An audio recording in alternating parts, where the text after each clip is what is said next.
Good afternoon, everybody. I know we've got some other folks trickling in here, but we know time's limited, and so we want to get started. Pardon my back. I'm Ruth Katz. I'm Executive Director of the Health Medicine Society program here at the Aspen Institute, and we're delighted that all of you are here for our very, very special Public Health Grand Rounds. But before I introduce today's session, let me just take a moment to tell you a little bit about Public Health Grand Rounds at the Aspen Institute.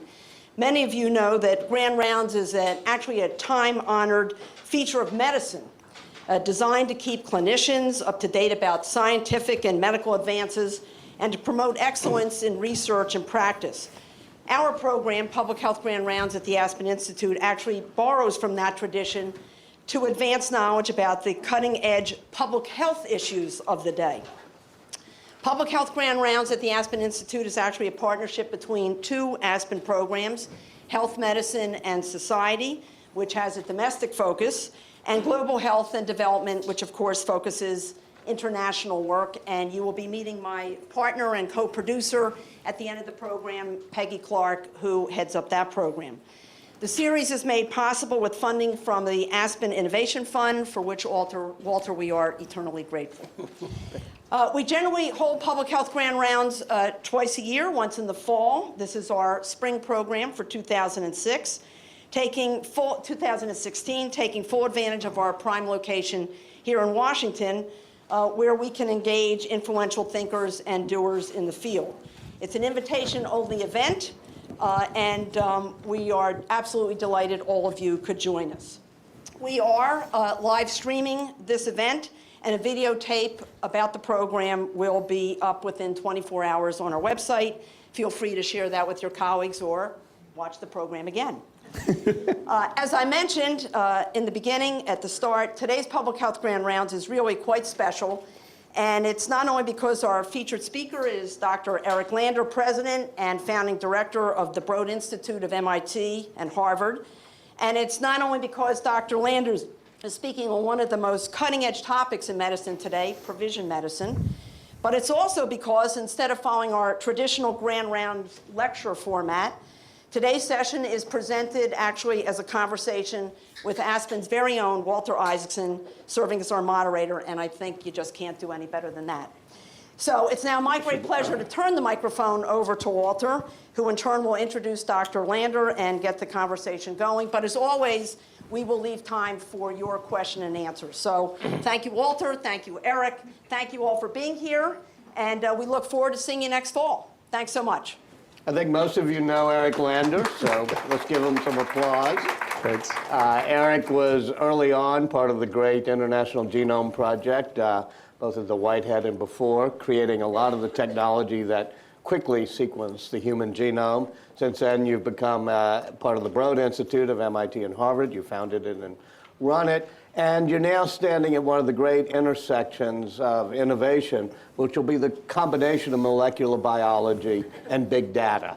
You and I have talked about both the moral implications of that over the years and getting people in a mindset that they want to share their data so this whole thing can work. I think we have some impetus now with the presidents deciding to do a cancer moonshot. And you're on the President's PCAST, which I can get many of the letters right. President's Council of Advisors on Science and Technology. Yes, the co-chair of that.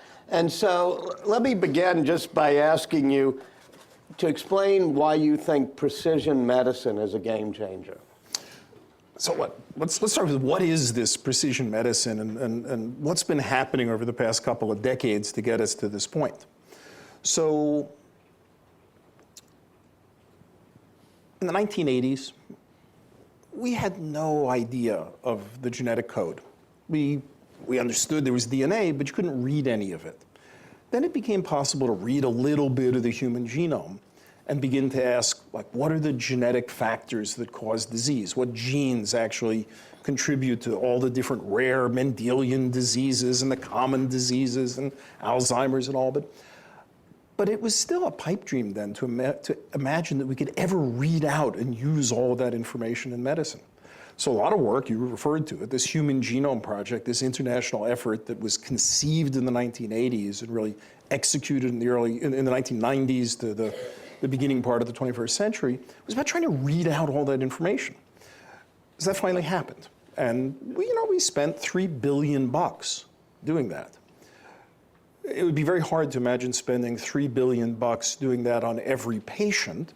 And so it's very good that since that first sequence at $3 billion, the cost has fallen by a factor of about 2 million-fold. Meaning, how much would it cost me to sequence my genome? For you, $1,500, Thank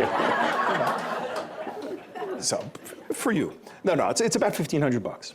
So, I mean, I don't know what's ever fallen by 2 million-fold in the course of a decade or so. It's just been stunning. Your head spins.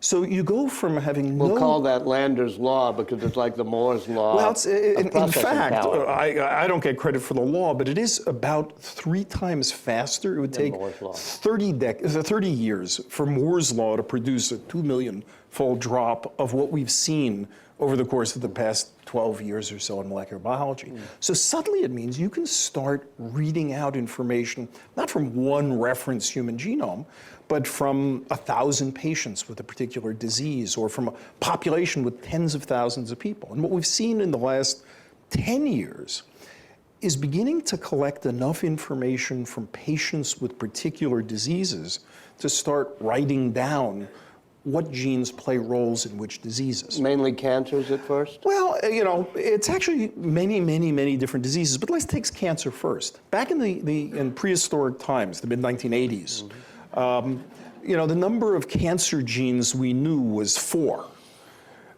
That was considered a lot, and it gave us some good paradigms, and we said, well, we know how cancer works in principle. But in fact, what we've learned since then, by reading out now 20,000 different cancers and comparing them to the normal cells from a person, is which genes are mutated in which cancers, and it turns out there's a list now of almost 300 different cancer genes. So when we talk about cancer, it's a whole bunch of different categories, and any one cancer is caused by multiple different mutations. So when we ask how are we going to cure cancer, the first question is, how are we going to sort it into these unique homogeneous categories and then figure out how to cure each of those? Now that might sound like it's getting harder and harder because it's getting broken up into lots of buckets. But on the other hand, what we're also seeing is that things we used to call different cancers often have the same mechanism at work. So we're really reclassifying. Instead of calling things by where in the body they occur, we're calling things by what's actually broken, by what how the circuit is changed. And so, is there some analogy or some comparison to other things like, say, schizophrenia? Well, so cancer is a really productive area, but all sorts of other diseases, diabetes and Alzheimer's have been looked at, but schizophrenia is a particularly exciting one because basically schizophrenia for the last century, since the disease was defined, has been a total black box. You can't study it in a mouse. There's no way to tell does this mouse have delusions. There's no way to go study it in a Petri plate. You can't tell whether, cancer, you can look in a Petri plate. You can't do that for schizophrenia. So it's been, and also cancer people are very happy to give you their tumor, whereas schizophrenia people are reluctant to give you their brain. So for a lot of reasons, we've had no other purchase on this problem other than to ask, amongst people with schizophrenia, are there some genetic changes that are more common than, say, in the general population? Now, you might have thought, it'd be easy to be like one gene mutated, and that's the cause of schizophrenia. People tried, that wasn't it. And instead what happened was we began to see tremendous collaboration. There's a group at the Broad, actually, that helped pull together an international collaboration across 30 countries and eventually brought together 110,000 patients, samples, patients and controls, and led about 2 years ago to the discovery of about 100 genes that affect the risk of schizophrenia. And then most excitingly, this past January, there was a paper that figured out what the biggest effect of those genes was. The single gene that had the biggest effect, we now know what it does, and it's really enlightening. What does it do? It turns out it's a gene involved in the pruning of connections between neurons. Okay. So it turns out that, in adolescence, there's zillions of connections that are formed, and in early adulthood, they get pruned back.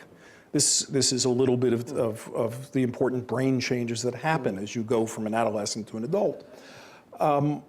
It turns out that some people have a form of the gene that's overactive in the pruning, and they have a higher risk of schizophrenia.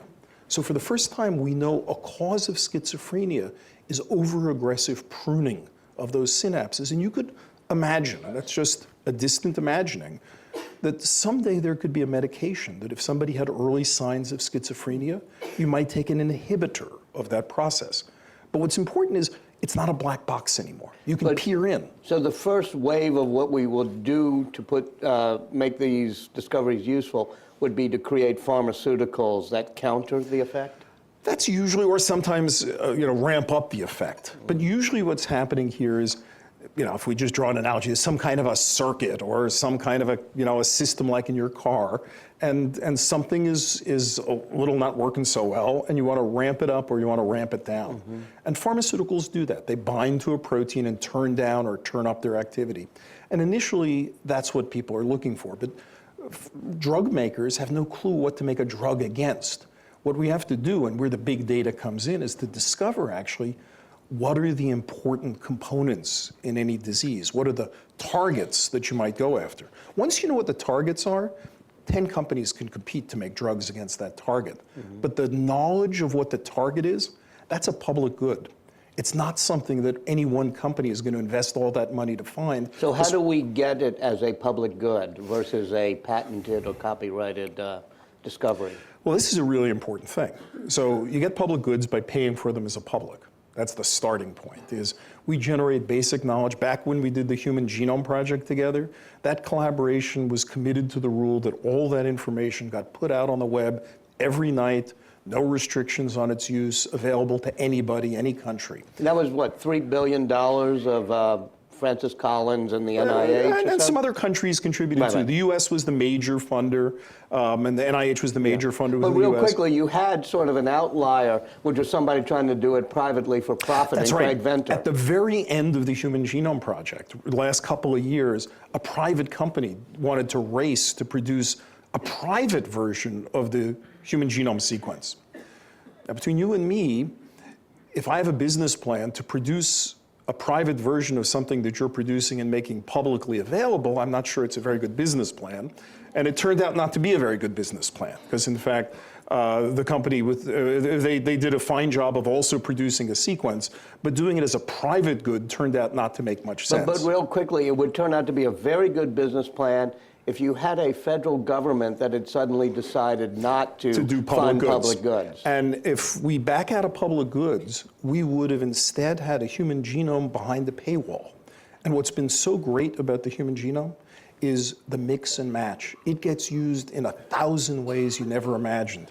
It's, if the human genome is the map, like a Google Maps, we layer on top of it all this other information every day, the traffic patterns in Washington, where the pizzerias are and things.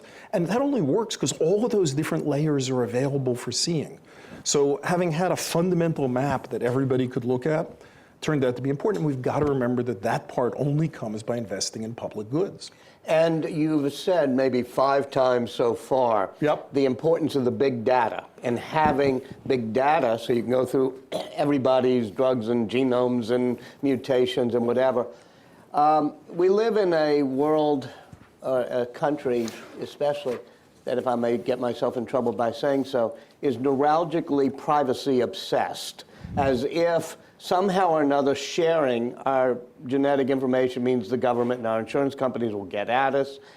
And so we have HIPAA laws that make this almost impossible to do.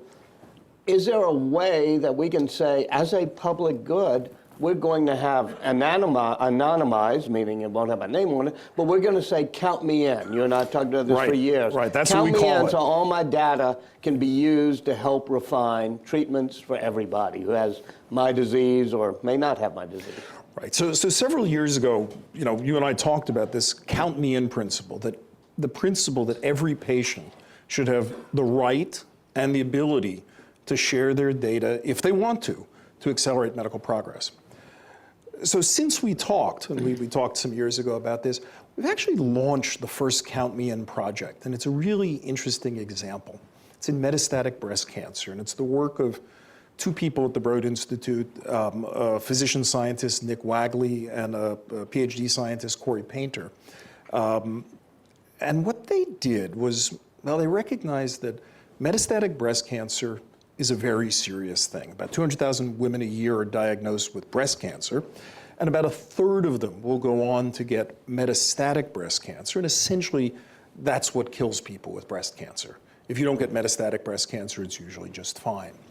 So surprisingly, there's not that much work done on questions like, why do some people with metastatic breast cancer respond really well to certain drugs? Oh, I don't know, a drug like Xeloda or a platinum drug. And the reason why is it's very hard to collect enough patients to get an answer. So Nick actually tried to do this at the Dana-Farber for 3 years, set up a protocol, tried to get patients to sign up. They signed up, but the truth is only 15% of all patients are even seen at major medical centers. And of course, each medical center gets a tiny slice of those patients, maybe 1% of the patients. And so what Nick found was each year he could recruit 40 patients. So after 3 years, he had 120 patients, which if you're going to ask now, what about the subset that respond to this? You're down to 4 or something like that. So instead, they created this Count Me In project. They reached out to all the groups that support people with metastatic breast cancer. There are 13 of them. And they worked with them for almost a year to try to design a system and a website where people could sign up. They'd go on the web and say... Like being an organ donor. Like being an organ donor, except you're still alive. Because all you're really donating here is access to medical information and access to a block of tissue that's sitting in a freezer in a hospital. So they worked really hard at it, and they kept revising this, and there were a whole bunch of the patient advocates who were very much a part of this process. Everything from paying attention to the wording and the clarity to changing the picture on the front part of the website, which was an important thing. And with that partnership, they went live last fall. In the first 5 months, more than 1,600 people signed up. Said, count me in, I want to be part of this. And it's been amazing, because when you look at those 1,600 people, I've gotten to meet some of them because they've come and visited at the Broad. I've met more of them online because many of them are extremely active on social media. But when you look, they've given information about how long have I been on different drugs, and we're able to now look for extraordinary responders. Like I said, that drug Xeloda, there's now more than 100 extraordinary responders, people who have continued on Xeloda for a surprisingly long period of time. Got 100 such people. So they're now able to go and ask for the DNA or the block of material from the hospital. Now notice, these are people in Nevada and Missouri and Florida and Washington State. There's not one institutional review board protocol approved by your local institution. It's a national IRB, and the patients give permission to access that information wherever it may be, and Nick and Corey are giving back all this information to the patients. Including sequencing their genome for them? Well, in the cases like where there's an extraordinary responder, we're now going to be sequencing the genomes. Now, it's not to give medical care to each patient, of course. It's to learn about what drives that extraordinary response to Xeloda or platinums or whatever. And so the patients have all signed up to say, I'm willing to share in that protected space. So notice, nobody's saying, I want to put my data on a billboard. I want to make it freely available on the web. They're saying, I'm willing to make it available to bona fide researchers who agree not to go try to, re-identify me and do other things. So we're not talking about a radical kind of sharing. We're talking about a sharing that's respectful of it. But we've got to be respectful that people have a right to share, not just the right to be left alone, because when you sit down with the people in the Metastatic Breast Cancer Project and you ask them, what are your concerns about data sharing? The answer to a person has been, there's not enough of it. Right. How come this doctor isn't sharing my data with that doctor? How come? Well, because of HIPAA? Well, look, there's a lot of complicated reasons here. There are probably some people who aren't sharing because they still have an old 20th century notion that they're going to solve the problem by hoarding their own data. And then there are a lot of misunderstandings about HIPAA. I can't tell you how many patients have asked their hospital for a copy of their medical record. Yeah, I've done that. And gotten told, oh, I can't give that to you because of HIPAA. Right. Johns Hopkins. Really said, you can't have it because of HIPAA. Why don't we have electronic medical records that are interoperable? I mean, wouldn't that help?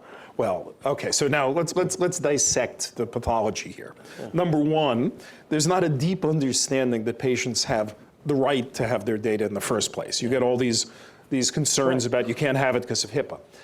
But then the more sophisticated people, who are many, you ask them and they'll say, well, look, I want to give you your data, but there's no button I can push to give you your data. I can give you a little chunk of it here or a little piece there, but I walk in and say, my medical record, please, just give it to me. They actually don't have a button to push. I've been over to the hospitals we have in Boston. They're great hospitals. They want to do the right thing. There actually isn't the functionality to do it. Well, wait, I can go to Ramallah in the West Bank and get my entire Citibank records and all my transactions instantly on an ATM, but I can't get any of my medical records. Whose fault is that? I mean, can't you fix it as a co-chair of PCAST? Yes. I'm sure everybody here appreciates just how powerful, how much power Washington has to wave a wand and fix problems like that. It used to, yes. No, why? Look, it goes back in a lot of ways. When these medical records were built, they were never electronic.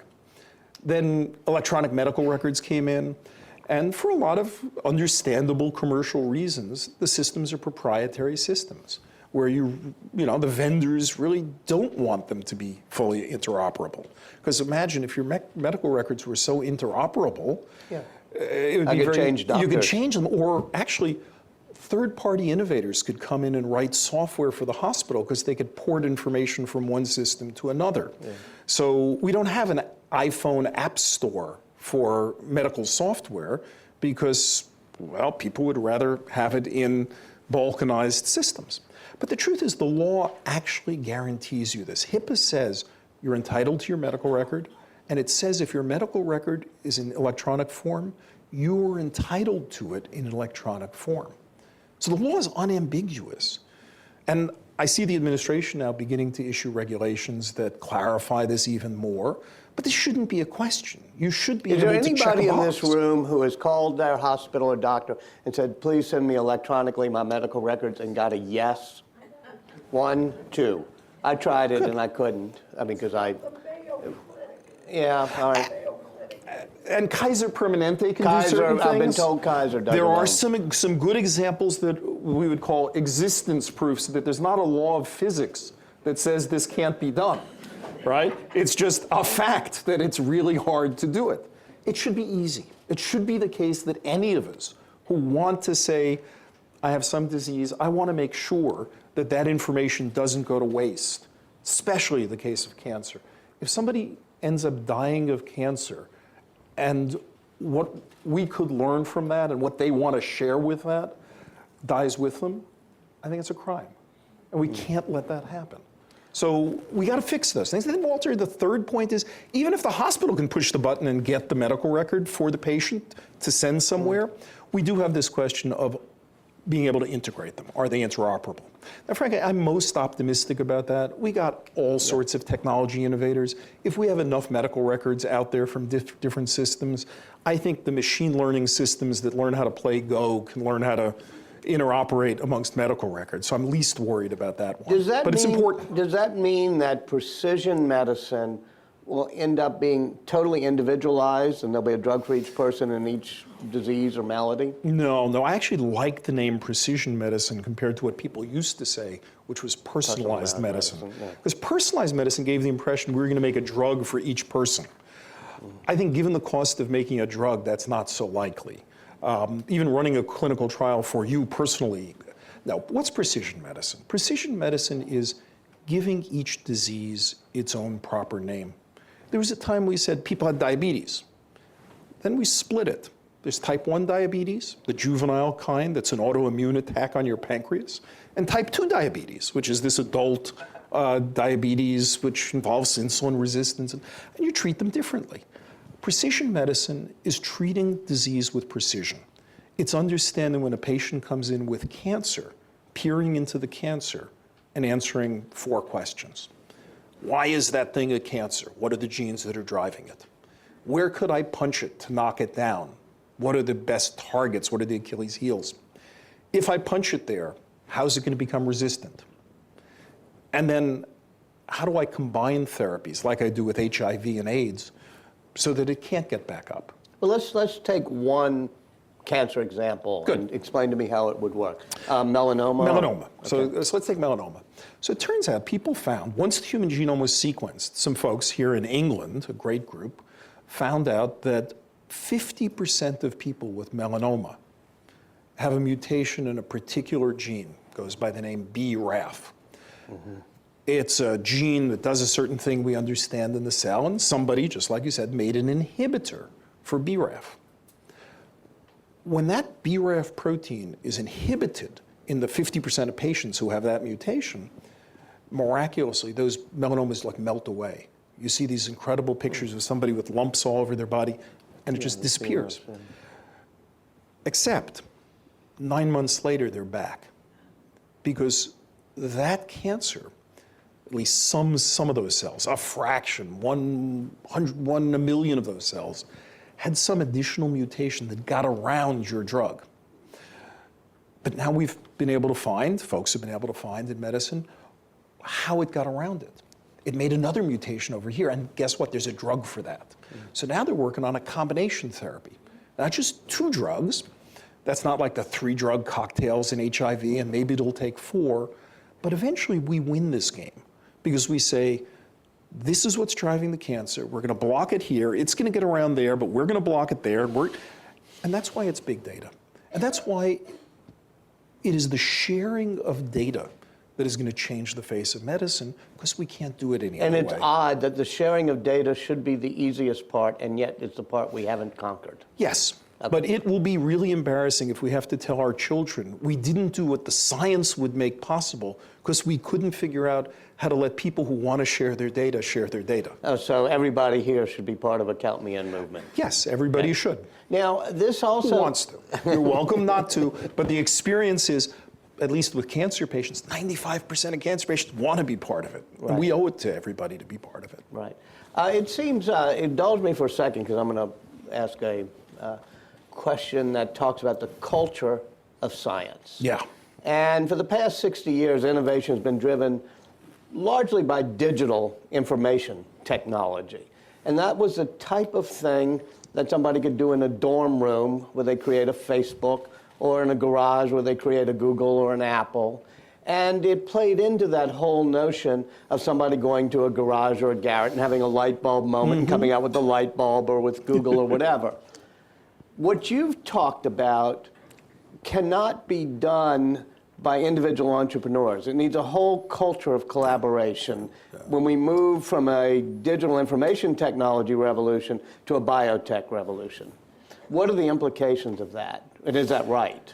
Well, I think that is right. I think, look, the Human Genome Project, which in my own career was my formative experience, was very much about it taking a collaboration, it taking a village. In our case, it took a global village to do something.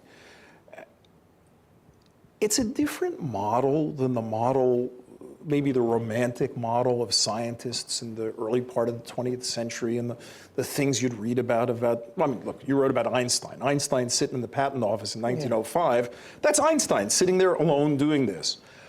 It's not a good model for what a lot of what has to happen in medicine is, because we need people coming from so many different directions, people bringing sometimes math, medicine, chemistry, engineering, basic cell biology, all working together in ensembles. Sometimes it's actually a recognizable team, and sometimes it's just people bouncing off each other in all different ways. That's a better model, and I think that's a 21st century model for at least a lot of what we have to do. And we also need big old labs. You can't invent genetic engineering in your dorm room. Your neighbors should be worried if you're doing the genetic engineering in your garage, yes. Yes, right.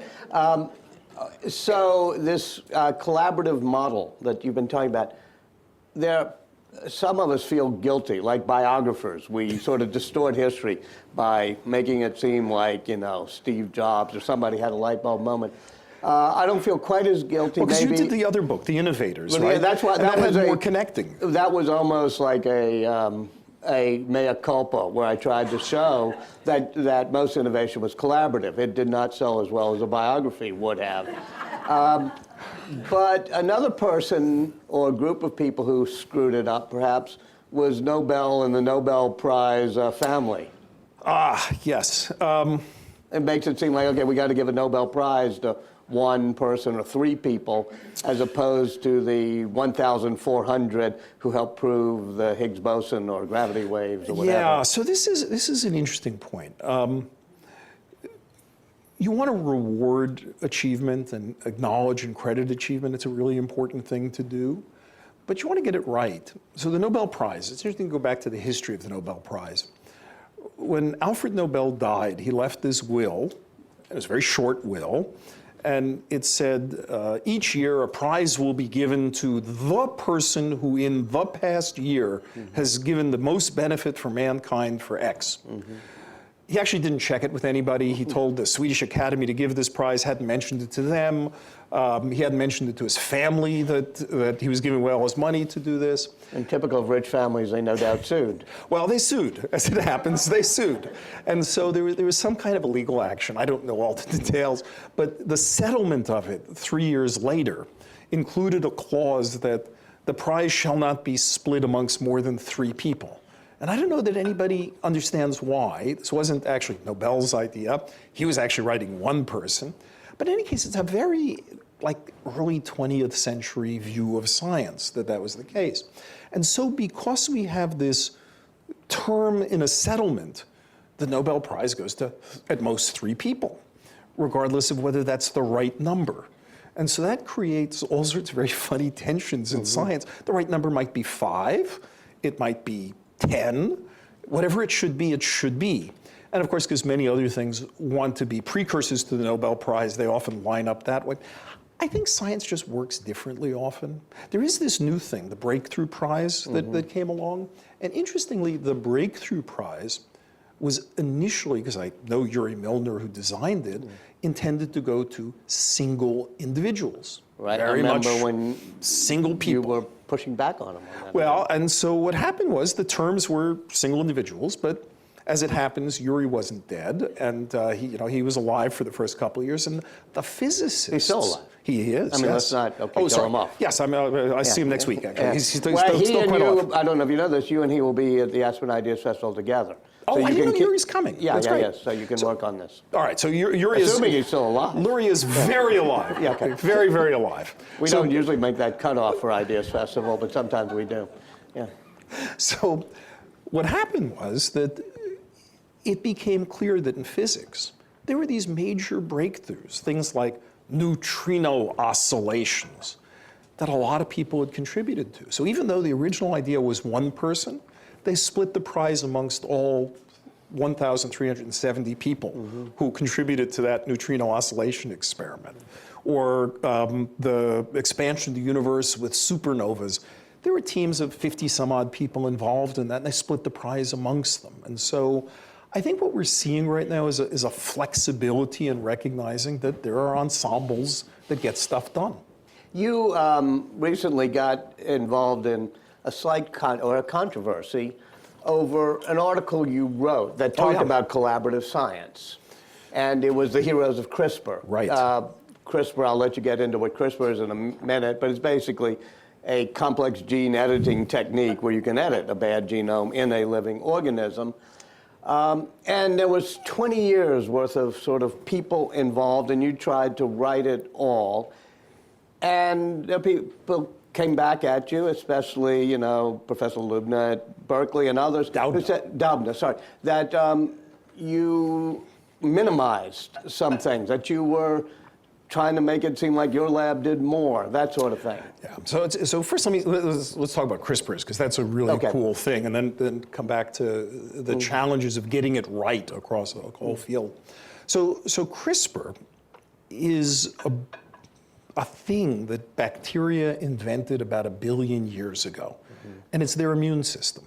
So bacteria, they suffer from viruses that invade them, and they developed a way to recognize an incoming virus, record its DNA sequence in its own genome, and then use that as a lookup table to say, if I ever see this again, it's bad news.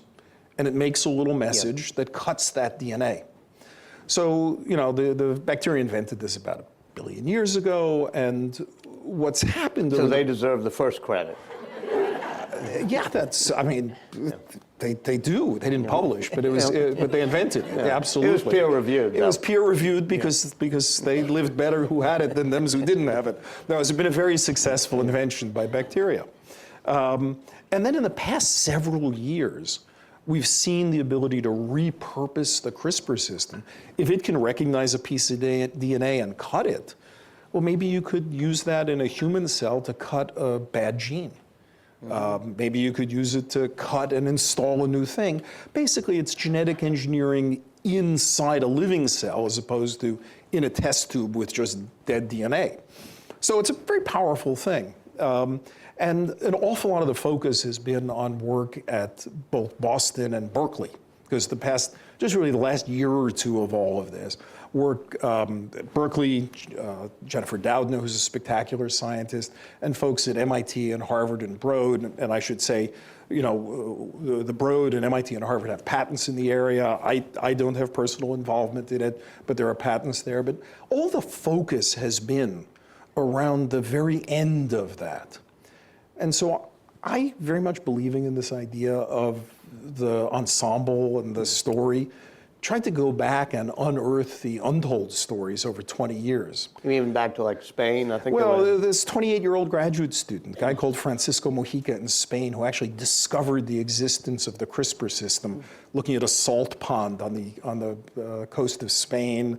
A group in France who sort of also discovered this system when they're actually working in a lab working on defense against biological warfare, worrying about Saddam Hussein and bioweapons. Ended up some group, a very important group, Philip Horvath's group, who were working on yogurt production, found that this CRISPR system was a defense against that, and were able to work out how it worked. It's a whole series of remarkable Which is totally, people. I mean, it's totally fascinating, because it shows how science works now, which is bounces people from here many, to there many to fields, to Germany, to Lithuania, this great group in Lithuania.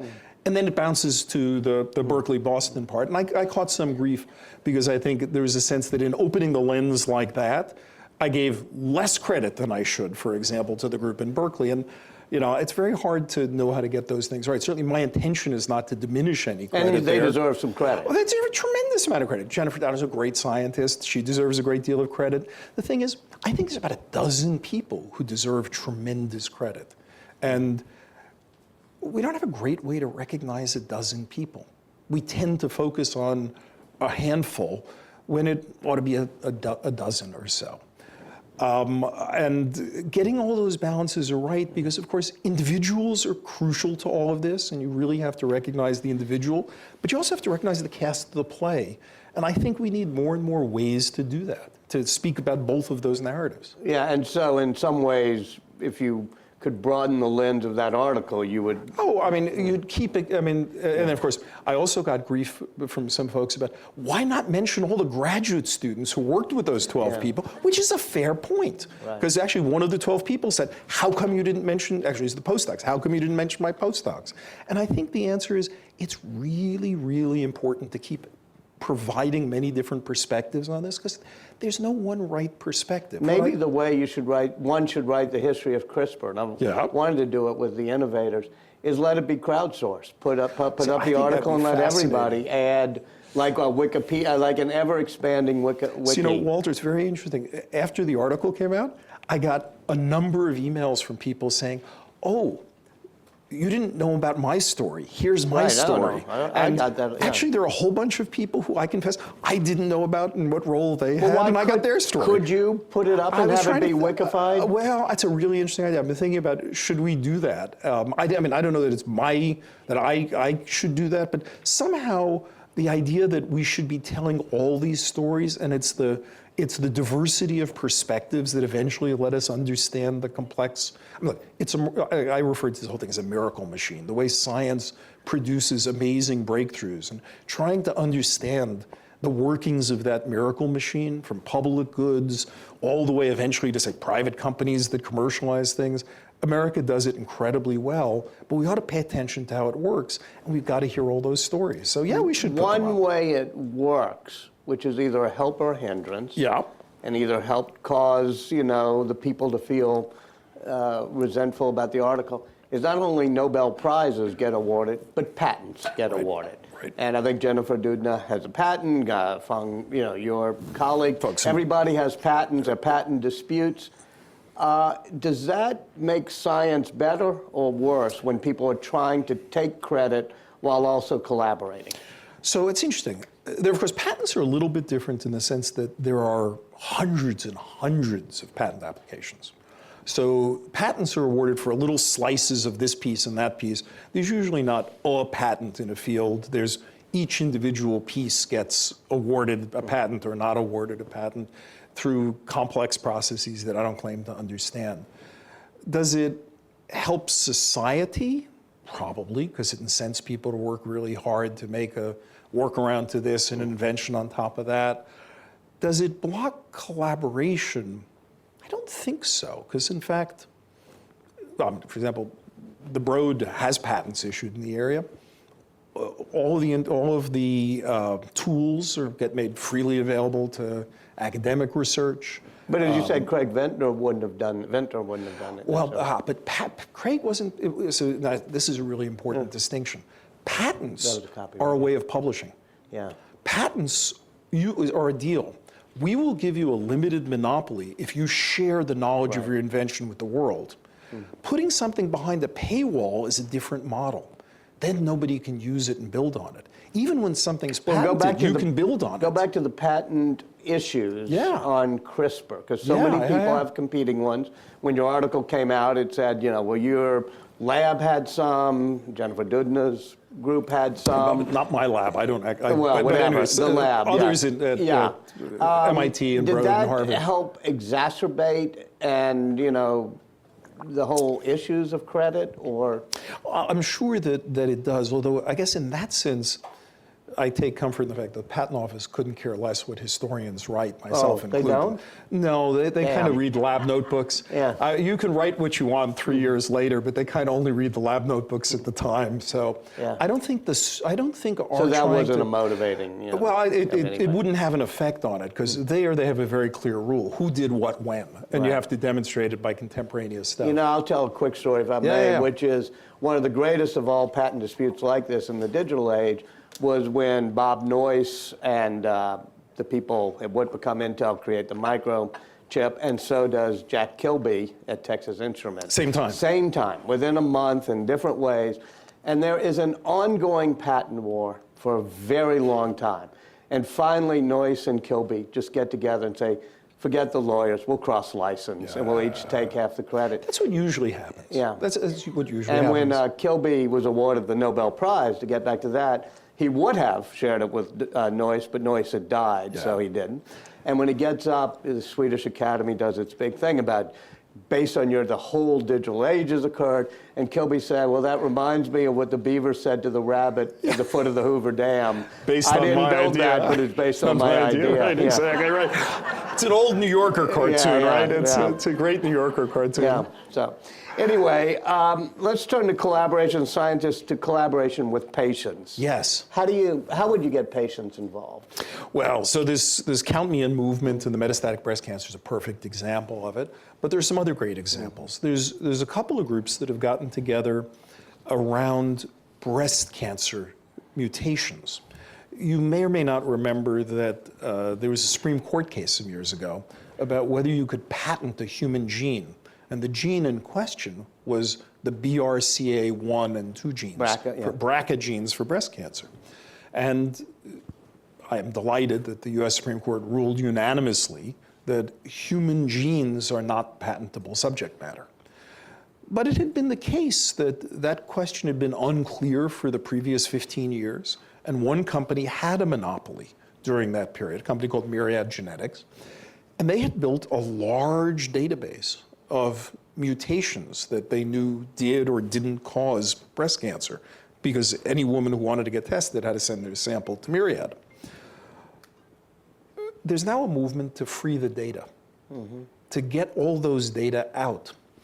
Myriad is not interested in sharing what it considers its proprietary resource. And so what's happening is patients all over the world can send in a fax if they need to, or an iPhone photo of their report. And there's a group There's got to be an easier way, though. Yes, there's a much easier way. There's a much, much easier way. Frankly, HIPAA was modified a couple of years ago to apply now to testing labs. In theory, they should have to turn over that data easily on the request of any patient, and one should be able to set up a website where a patient can just say, check this box, and that generates an instruction to Myriad to supply those data. And we're working hard to make a world like that, because it's crazy that you should have to get faxes of all this.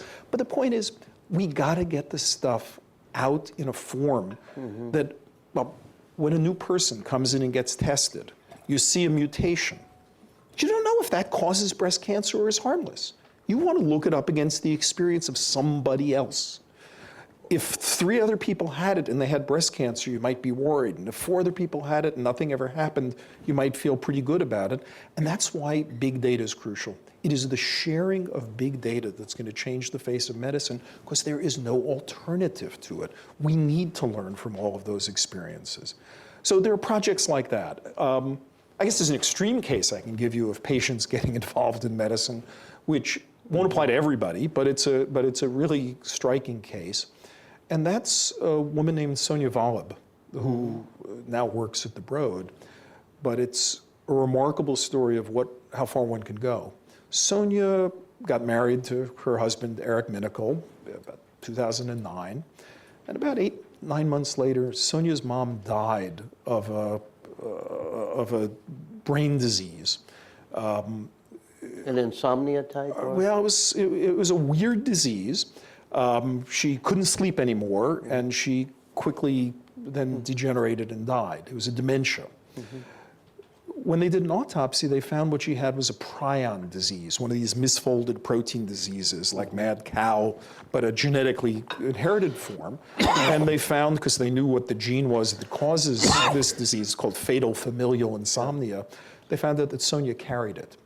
And her mom died at about 52. It usually kills people about that age. And so Sonia, who was in her 20s and had just finished law school, knew that she would, barring any progress, die of this disease as well in 25 years.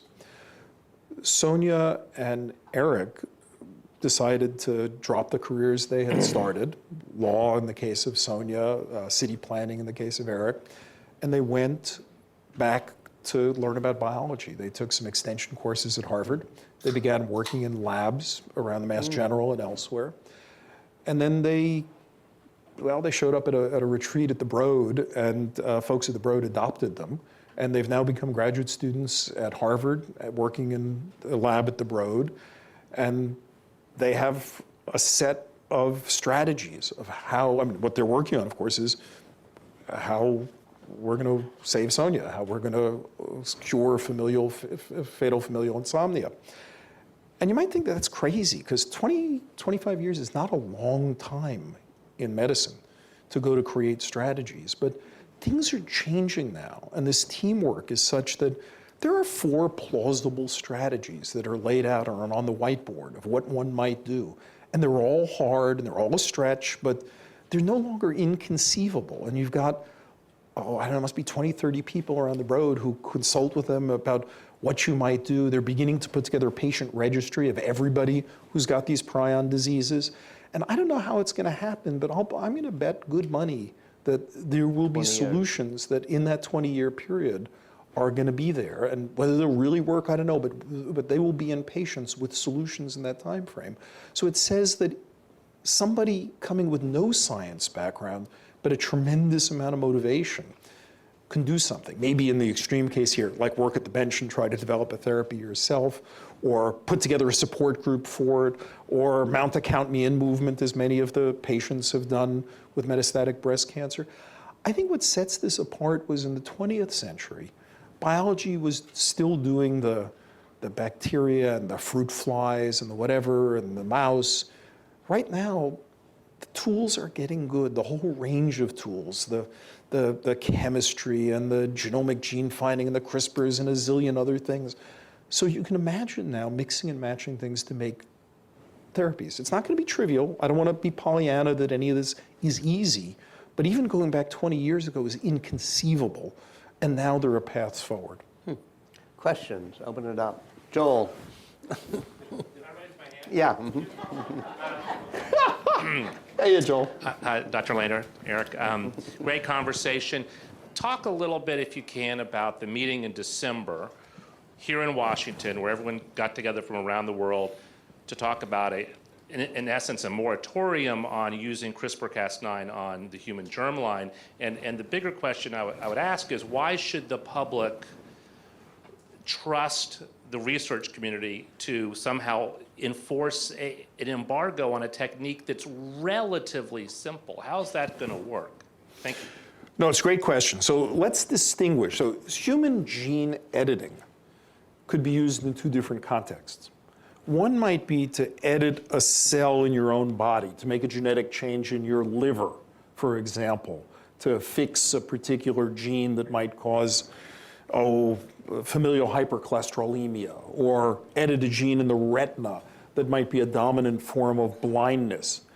I think these are really clear and I would say unambiguously good applications. It's not hard you don't worry a lot about that because a patient is making a decision about his or her own body, and the consequences of that decision don't ripple out to the rest of society. There are a lot of safety concerns. They got to be regulated like any other therapy have to be regulated for safety and efficacy, but they don't pose to me moral and ethical questions for society any more than any drug development project might. But then there's this other question. What if instead of doing it to your liver cell or your cells in your retina, you do it to a fertilized embryo and make permanent changes for all time forward in the descendants of that person? Is that a good idea? Gives me a lot of pause. I was part of this organizing committee for an international meeting to consider those questions, and I can think a lot of reasons to be concerned about it. A patient could make a decision about his or her own body, but being able to predict what those consequences are going to be for the whole human population, when that genetic modification shows up in different environments or different combinations with other genes, we're crummy at it. It seems to me amazing hubris to think we just finished reading the human genome last decade, and now we understand the whole thing and can say what's good and what's not so good. And we can point to lots of examples of surprising interactions, something that might have sounded like a fine idea, and then we learn a little bit more and realize, oh, well, that actually will give rise to tremendous suffering if we let that out. So we came up with a statement unanimously by the organizing committee that said two things. And the second speaks to your point. The first was, this should not be done until and unless the safety questions have been addressed. That's sort of standard. And number two, until and unless there is broad societal consensus about the appropriateness of each application. That took it out of the hands of scientists as far as I'm concerned. I worked on the wording of that. It is not a question to be decided by scientists. Broad societal consensus does not mean your doctor thinks it's a good idea. It frankly doesn't just mean the FDA thinks it's a good idea. It means we have reached a very high bar, broad societal consensus, because there's not a product recall mechanism. You're not going to write to people, I regret to inform you that the genetic modification we made to your child turned out not to be such a good idea. Please don't reproduce. It's not okay. And therefore, we need to err on the side of requiring a broad consensus. And what was great was that meeting was not just organized by the National Academy of Sciences in the United States and the National Academy of Medicine in the United States. It was organized together with the Royal Society from the UK and with the Chinese Academy of Sciences. And all three weighed in on this. And I must say, there were a lot of people who were worried that the Chinese were going to be rogue about this. The Chinese were amazingly careful and concerned about exactly the same questions. So does it mean that somebody might not go rogue and try it? Sure, they might, but one person going and doing it isn't going to ruin society.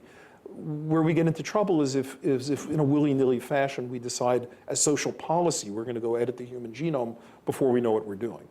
Yeah, but a second part of Joel's question was more than just the rogue scientist. It's if it's that simple, how do you keep the genie in the bottle? Is that what you were sort of asking? How enforceable is it? I mean, I think most people would agree with your point, but I mean, this is a technique that could be done relatively easily, can it? Well, modifying somebody's embryo and reimplanting it involves a fair amount of risk. It's not to be done lightly. Could somebody go try it? Sure. The question is, could it become standard practice? No, not if in fact we have regulations against it, not if we have social opprobrium for people who do it. An outlier, sure. Policy, no. We can't have this be policy unless there's really broad societal consensus. And I think it ought to be an international consensus. It'll never be a perfect consensus. But what it means is people who are objecting have a right to say, no, slow down. We really have to consider all these. And this is not some Luddite view about, oh, technology is not good.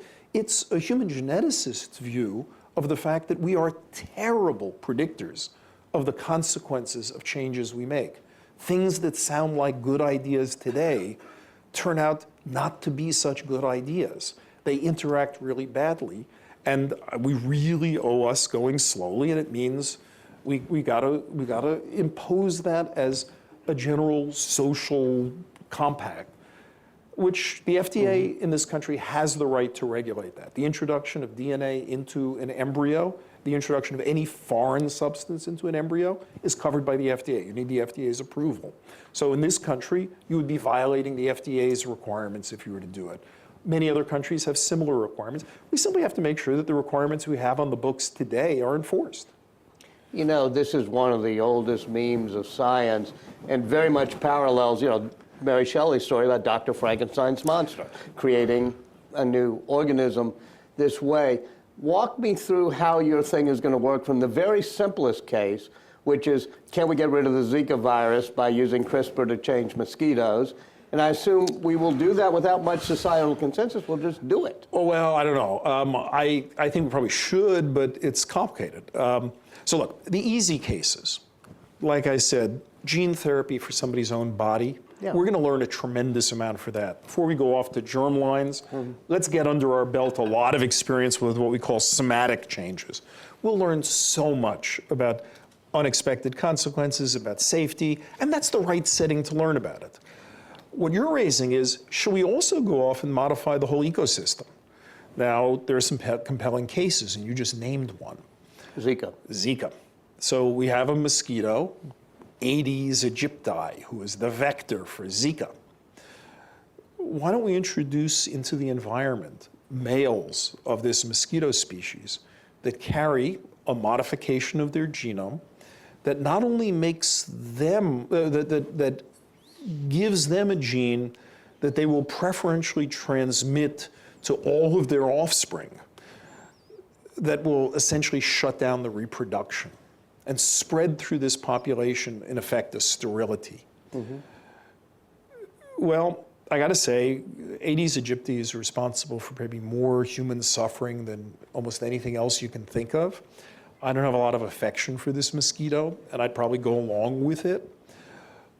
But even then, people do ask questions like, if I go subtract a species from an ecosystem, are there consequences? Are there so unintended all consequences? purple martins disappear, and eventually all pelicans, because you've done that. Things happen. And so I think there's a National Academy Committee now studying what's called gene drive, this way of introducing genes into an organism and having it spread through a population. It might be tried in a couple of cases where there's really compelling data for it. Of course, I'm hoping that in the next 2 years there'll be a vaccine for Zika. But wait, That would be let's say good. there isn't. You just told Joel you're going to broad societal consensus. On human germline editing. Okay, but not on mosquito germline editing? I think it's a totally different question. Why? Because the I mean, meeting you might destroy every bird population in tropical America. Oh, I'm just saying the meeting I helped organize back in December was on human editing. We didn't consider the questions of the ecosystems because a different group is working on that. So the statement I made pertains to the problem we looked at carefully. So, but with regard to that, you know. Is there going to be somebody who's going to say, yes, let's do this to the mosquito, let's not? And will there be a societal in the United consensus? States, it's USDA. You need USDA approval because it's the introduction of foreign DNA. When you introduce foreign DNA, you need USDA approval. You think Congress will act, or it'll not be a societal consensus, it'll just be the head of the FDA deciding? I suspect there'll be broad input into it, and it'll be a weighing of the benefits. If it's an incredibly serious disease spreading through the population, you might take that risk. There might be 14 other clever ideas of what you might do to, I don't know, deal with these carp that are infecting lakes that are spreading in lakes in the Midwest or something. And you might say, well, maybe we'll wait a little bit on that because that's not quite as serious as Zika virus here. There will be choices made. In no sense do I say one shouldn't use such technologies. I just think one should bring humility to all of that, that in general, we don't know what consequences will be. And so we should act where, like in somatic therapy, the consequence is limited to the individual, or maybe like in Zika, where the seriousness is very great to society. And in other cases, how about we get some experience and learn a little bit along the way? So imagine the conversation you have with Sonia, the lab person at the Broad now trying to figure out the disease, the insomnia thing. Fatal familial insomnia, yeah. Right. And she's able to figure out how to edit the gene that her mother gave her. It's one of 4 strategies on the list. Her daughter, who doesn't give it to her No, son. that one's easy. Actually, let's be careful. You don't need gene editing to make sure you don't transmit it to your daughter. Because she has one bad copy and one good copy. All you need is in vitro fertilization and reimplanting the embryos that didn't. I don't want in vitro fertilization. No, you want gene editing for. gene line editing so that this disease doesn't go down to my offspring. No. It's a really important thing. Many people, I think, make this mistake that genome editing is going to prevent your kids from getting the disease. You don't need that because let's just take 2 scenarios. Germline editing. We remove gametes, we fertilize eggs, we look at which ones inherited the bad mutation. In the editing scenario, we edit those and implant them. I see. The other one is take the ones that didn't get the bad mutation and implant them. Nothing is gained by editing. So the idea that this is about preventing a disease to your children, it's not needed except in an incredibly rare edge case where somebody is homozygous. Okay. And the number of cases for diseases like this, they're measured like in a dozen worldwide for any of those diseases. The typical case, standard IVF clinics with genetic testing of the embryo will suffice. That's another reason why I'm not so worked up about racing to do germline editing, because the compelling case has not been made. For very few cases can you say that this is the best solution to do. Your Zika is a better example. Because if we can't get another way to stop this virus, well, we might really have to go do that. But of course, another way might just be a vaccine. I think Tony Fauci at the NIH and his colleagues and others are all working very hard. And I think there's good prospect that in several years we'll have a vaccine. And the real issue, right, because it doesn't like mutate super fast like HIV, it's a tractable virus. The issue right now is for the next 2 or 3 years, we're going to have infection in Puerto Rico. We may have infection in the southern United States. And it's going to be a time-limited problem. And we do need solutions to that. And they're going to be old-fashioned solutions like cleaning up puddles of water but maybe newfangled solutions like gene editing. But my guess is getting the gene editing approved in that time frame will be hard. Yes, sorry. I've been monopolizing. Sorry, right. You're supposed to be letting them ask questions. Thank you. Thanks, Walter Hi, and Dr. Lander, for a fascinating discussion. For your information, my understanding is that in Key West, Florida, they're planning a release of genetically modified mosquitoes. The FDA has it out for public comment right now before that happens. So it's sooner than later, it sounds like. Yeah.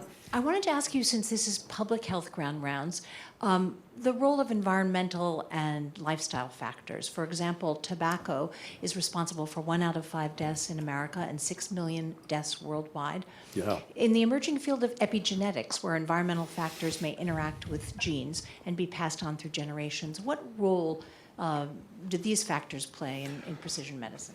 Well, they play a big role. But of course, let's just take tobacco for a second. There's a really good solution for tobacco. We don't need epigenetics, we don't need CRISPR, we don't need any of that stuff.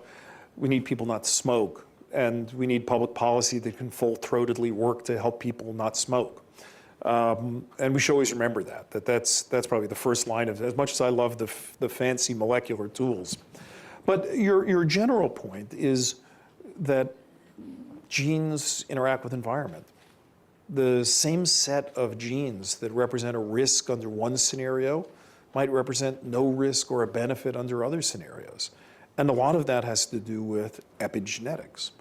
The word epigenetics gets used scientifically to cover a whole lot of things, from a very narrow concept like sticking a methyl group on a piece of DNA to a much broader concept like how the whole cell reprograms in response to environmental factors. And I'm just going to use the broader sense right now. Take diabetes. Many of us have type 2 diabetes and adult onset diabetes. It's clear there are strong genetic risk factors for it, but the evidence is pretty good that those genetic risk factors used to be an advantage back when food was scarce. That in the presence of abundant food, they're a disadvantage. In the presence, like most of human history, of scarce food, they were an advantage. So as much as we might want to talk about everything from a gene-centric point of view, ignoring how those genes interact with the whole rest of the environment, misses a lot of the picture. The thing is, it's very hard to study that, because while I can study your whole genome, I don't have a way to study your whole, they call it exposome. I don't like the word, but anyway, I don't have a record of all the things you've been exposed to. But the more data we have on that, and I think this comes back to precision medicine. So the President's Precision Medicine Initiative is about trying to get a cohort of more than 1 million patients, and it may end up being a lot larger than that ultimately, where we have all different kinds of information, and we can understand exposures, and genetics, and development, because it's a complex picture. I'm the first to say that as geneticists, in order to get things done, we mostly focus on this dimension of it. But we pop our head up regularly, or should be popping our head up regularly, and saying that's only part of the problem. Very often, the solution we might solve the problem scientifically here, figuring out what's going on, but the solution might come from diet. There's actually the famous case of phenylketonuria. Right? It's a genetic disease, completely genetic disease, leads to mental retardation because you can't digest a certain amino acid, phenylalanine. 100% heritable cause of mental retardation. But it can be prevented by changing diet. If you catch it, everybody's babies had a heel stick at 8 days of age when they tested for it, and 1 in a million of you found that your kid had PKU, and they get put on a low phenylalanine diet. So even when the answer is 100% genetic, the cause is 100% genetic, the solution could be 100% diet. Mm-hmm. So we've got to keep in mind all of those things. So I'm glad you bring it up, because as a geneticist, I fully appreciate that genetics is only a slice of the whole puzzle. Can you give us examples in 2016 as to whether precision medicine has led to cures? Sure. Chronic myelogenous leukemia, we know with precision that the vast majority of those cases are caused by a translocation between chromosome 9 and chromosome 22, connecting this gene to that gene, and there's a drug that's developed that inhibits that thing called Gleevec. and it's led to cures of chronic myelogenous leukemia. We've got 700, 800 different cancer drugs in development. Now, some of them lead to cures or effective cures for a decade or more. Immunotherapy, which look like they're, in some cases, still minority, but in those cases leading to very durable cures. So there are examples of it. It's not like precision medicine will arrive someday. It's that we've gone from pretty imprecise medicine to increasingly precise medicine, and each year we'll see more of those examples. What's happening right now is there's kind of a critical mass. You can gather enough data, you have enough tools, that what we want to see is the curve starts shooting up exponentially. So more things are treated based on the actual mechanisms versus not. So more is based on evidence and on mechanism. But it's not like we didn't have precision medicine before. The innovations are too. We have a name for it now, but when they made type 1 diabetes and type 2 diabetes, that was a precision medicine too. And we have a lot more ways to achieve precision. We have tools to read out all the genes being expressed in thousands of single cells and tools to look at proteins. And so what I'm really looking for is the exponential acceleration of it. That's what we really need. You get to go first, then the two will share the mic. Paula Gordon. I have a website called GordonCancerTheory.com. I wonder, I'd ask this question of Shishir or Siddhartha Mukherjee when he was here. And he thought it was very thought-provoking. And I also had a chance to talk with Dr. Collins about it at the Milk and Public Health Summit recently. Years ago, in the 70s, there was a workshop at NIH which focused on spontaneous regression of cancer. Dr. Collins knew about this, and I was surprised because very few people know about it. And what was this workshop recounted, had people who recounted all kinds of anecdotal information about cases of spontaneous regression. Things like cobra bite, septicemia, malaria. Mm-hmm. And the question that arises from that is, what is the common denominator of all of these? And does this not suggest that the status of the immune system could be key to a unified theory, kind of which that everyone from D.W. Smithers in the 50s and 60s called for to James Watson? And how do you see that tying in with what you're doing? Eric, yeah. Yeah, so this observation of spontaneous remissions is an old and an important one. In the early part of the 20th century, there were these spontaneous remissions. Somebody got sick with something while they had cancer and then had a complete remission. There's a beautiful book I recall, I think it's by Steve Hall, called A Commotion in the Blood, that must be 15 years, maybe 20 years old, I'll date myself. But it's a beautiful look at these early examples of spontaneous remission and how it eventually pointed to immune responses in cancer. They're really the granddaddy of all this immunotherapy can be seen in those spontaneous remissions. Whether all of those are due to triggering the immune system or whether there are other surprises still to be found, whether the cobra bites are calling forth the immune system in a certain way or calling forth something else, I don't know, but there's a rule geneticists have, and I think it applies elsewhere, which is treasure your exceptions. Each of those exceptions you can learn something from. This is, again, why it takes a whole global village. In math, maybe you could sit down and write the whole theorem from your head. But in medicine, it's going to take looking at lots and lots of examples. So I'm totally with you. The only part where I'll disagree is a unified theory of something. I don't know if it'll be a unified theory of something. It sounds like it'll be a really important theory of something. And in the end, I think cancer may be tricky enough that there won't be any single unified theory, but it's sure, I think you're pointing to an incredibly important thing, which is those extraordinary responses. We have the same question to go back to metastatic breast cancer. Why do some patients show an extraordinary response to some drug and 90% don't? Well, there's a practical question of making sure the right patient gets the right drug, but there's a really deep scientific question. What's going on and how do we harness that? So I'm totally with you that this is incredibly important. And it's another example of why we need the big data and need to have the government let us count into Well, if we don't medical count in records. enough people, we don't see these unusual cases. Tony, Anthony, yeah. Hi, Tony Spadaro. Thank you, Dr. Lander. This is a very fascinating conversation. Let me take you back to medical information sharing for a Please.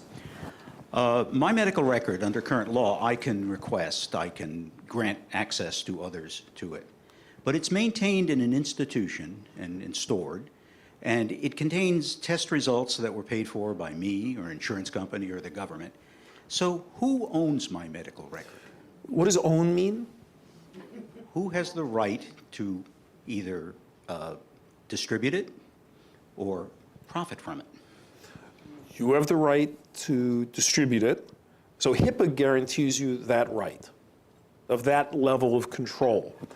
HIPAA doesn't, and here I'm going to go beyond where I'm totally sure, but I don't know that HIPAA speaks to, I mean, I know that HIPAA doesn't speak to who might profit from it.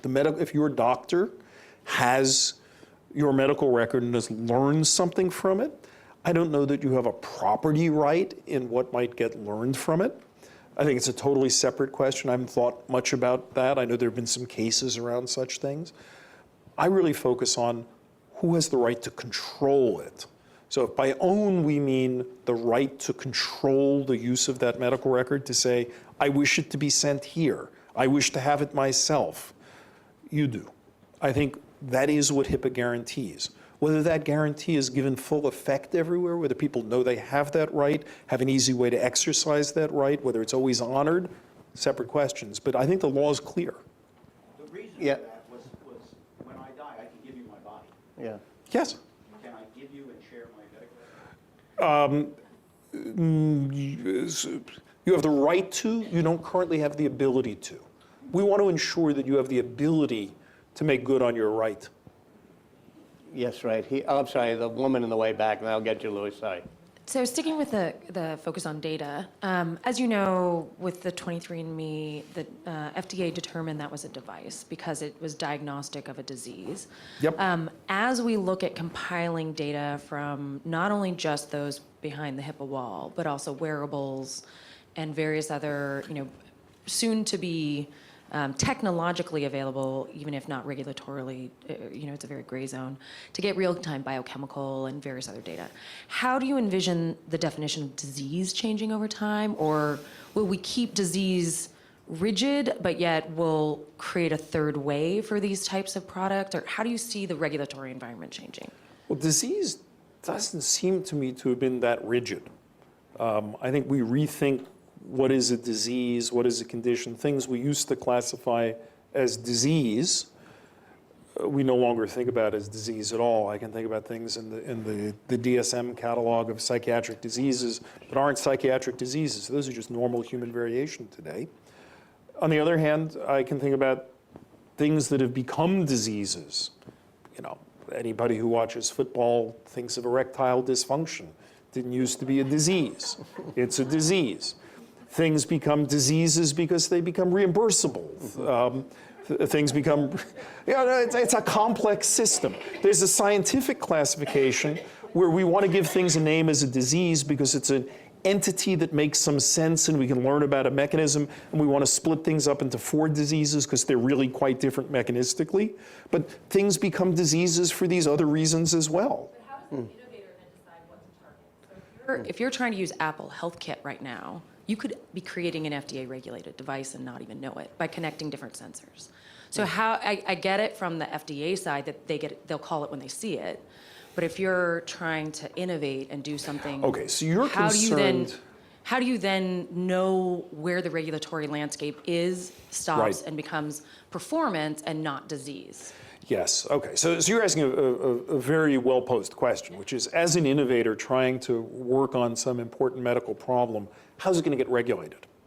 Okay, that's a well-posed question. And so with this President's Council of Advisors on Science and Technology, it was 3 or 4 years ago, we actually wrote a report on innovation in drug development, discovery, development, and evaluation, and worked very closely with the FDA on this.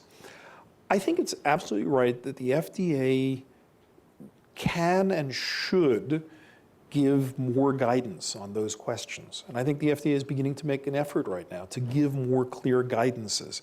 It's tough. It's really hard to do because asking an agency to anticipate things it's never seen before, you know, it's like asking the Supreme Court to write advisory opinions on cases that haven't arisen. It's a dangerous territory to get into. But I think the FDA has gotten creative. They're able to offer draft guidances that don't quite commit them and make statements. And there's a back and forth learning. One of the things we noted, though, is that the community outside the FDA needs to take responsibility, too. We can't just put it on the regulator. It can be that the innovators coming together and trying to queue up the most important questions and frame them in some way of, here's a way that we might understand them, will help the regulator. If the whole community, science and industry, come together and say, here's how we're thinking about this, I think the FDA will be informed by that too. It's, again, a tricky thing. This is the fun and challenge of working at something, at the edge of something that's changing so fast and growing so fast. Last question right here. All right. Oh, thank you. I want to go back to drug discovery in the pharmaceutical industry. And I think the availability of the information in terms of mechanism of action is always, and inventing that in essence in a laboratory environment has economic advantages. So how does that translate into drug pricing controls? Oh, my.